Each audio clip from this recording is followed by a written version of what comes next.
یہ دکھایا جا رہا ہے حضور پاک صلی اللہ علیہ وسلم کی قبر کی توسیعات کتنے مراحل سے گزری،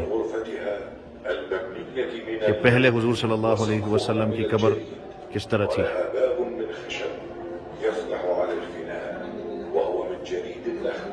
ولا سقف له وله باب من الجهة الغربية يفتح على المسجد النبوي.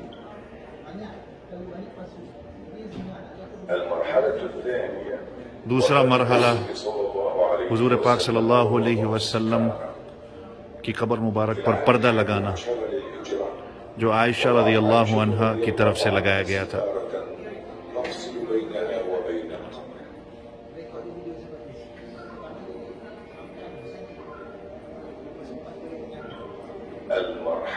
تیسرا مرحلہ حضور پاک صلی اللہ علیہ وسلم کی قبر کا، جب حضرت ابوبکر صدیق رضی اللہ عنہ کی وفات ہوتی ہے۔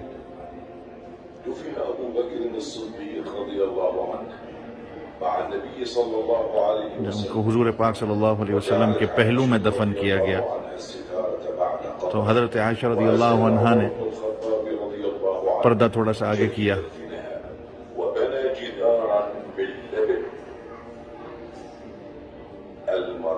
چوتھا مرحلہ عمر رضی اللہ عنہ کی وفات جب ہوتی ہے،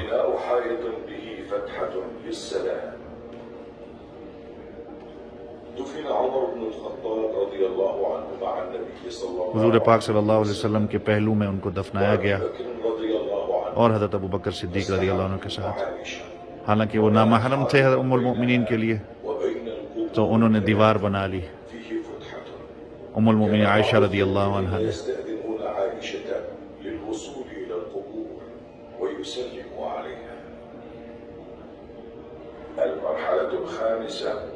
پانچواں مرحلہ حضور صلی اللہ علیہ وسلم کی قبر مبارک کا،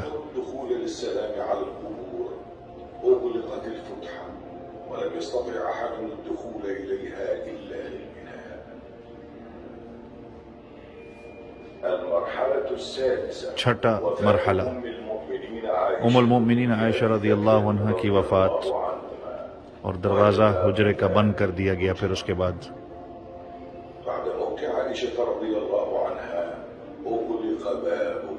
دروازہ بند کر دیا گیا تھا حجرے کا۔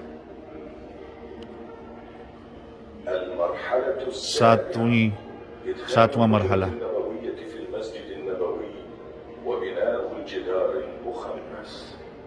مسجد کے اندر قبر کا آنا، مسجد کے حصے میں ولید ابن عبد الملک کا حکم تھا کہ ساری جگہ کو ڈیمولش کیا جائے، آپ صلی اللہ علیہ وسلم کی ازواج مطہرات کے گھروں کو بھی ایڈ کیا جائے اندر۔ انہوں نے ساری اس بریک وال، اس دیوار کو توڑا اور دوبارہ سے تعمیر کی گئی بغیر کسی دروازے اور کھڑکی کے، تاکہ کوئی بھی اندر نہ جا سکے۔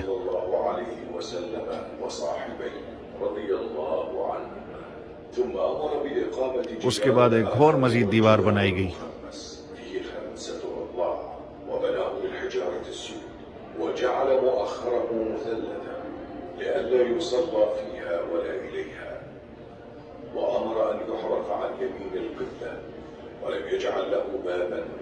کوئی دروازہ اور کھڑکی اس پہ نہیں بنائی گئی تھی، اور پھر اس کو پردے سے بند کر دیا گیا۔ اور یہ آج جو قبر جو ہے حضور پاک صلی اللہ علیہ وسلم کی جو روضہ مبارک ہے، وہ آج اس طرح ہے، اس کو آپ دیکھ سکتے ہیں۔